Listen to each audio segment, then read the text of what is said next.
தேவனாகிய கர்த்தர் நல்லவர். ஆண்டவராகிய இயேசு நாமத்தினால அன்பின் வாழ்த்துக்கள்.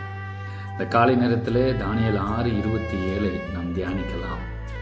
தானியேலை சிங்கங்களின் கைக்கு தப்புவித்த அவரே தப்புவிக்கிறவரும் ரட்சிக்கிறவரும் வானத்திலும் பூமியிலும் அடையாளங்களையும் அற்புதங்களையும் செய்கிறவருமாய் இருக்கிறார் என்று எழுதினார்.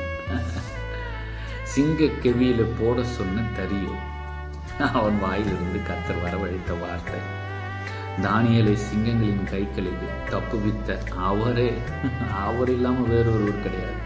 தப்புவிக்கிறவர் அவரே, ரட்சிக்கிறவர் அவரே, காப்பாற்றுகிறவர் அவரே, விடுவிக்கிறவர் அவரே, நடத்துகிறவர் அவரே. அவரே தேவன்.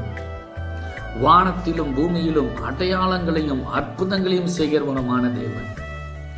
எந்த மனிதர் உங்களை சிங்க கெவியில போடும்படியாக துணிந்தார்களோ அவர்களே சொல்லுவார்கள், உங்கள் தேவன் தப்புவிக்கிறவர் என்று, உங்கள் தேவன் ரட்சிக்கிறவர் என்று, உங்கள் தேவன் உங்களோடு கூட இருக்கிறார் என்று, உங்கள் தேவன் உங்களை காப்பாற்றுகிறவராய், ரட்சிக்கிறவராய், விடுவிக்கிறவராய், பாதுகாக்கிறவராய், பலப்படுத்துகிறவராய், உயர்த்துகிறவராய், மேன்மைப்படுத்துகிறவராய் இருக்கிறார் என்று.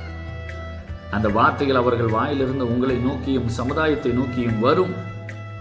தானியேலின் தேவன் நம் தேவன், நம்மை நடத்துகிற தேவன், நம்மை காப்பாற்றுகிற தேவன், நம்மை கைவிடாத தேவன். உங்களை அவர் எப்பொழுதும் ஆதரிப்பார். தைரியமாய் இருங்கள். இந்த தேவன் உங்களை கைவிட மாட்டார். நீங்கள் உயர்த்தப்பட்டு இருப்பீர்கள். இயேசுவின் நாமத்தில் ஆமென், ஆமென்.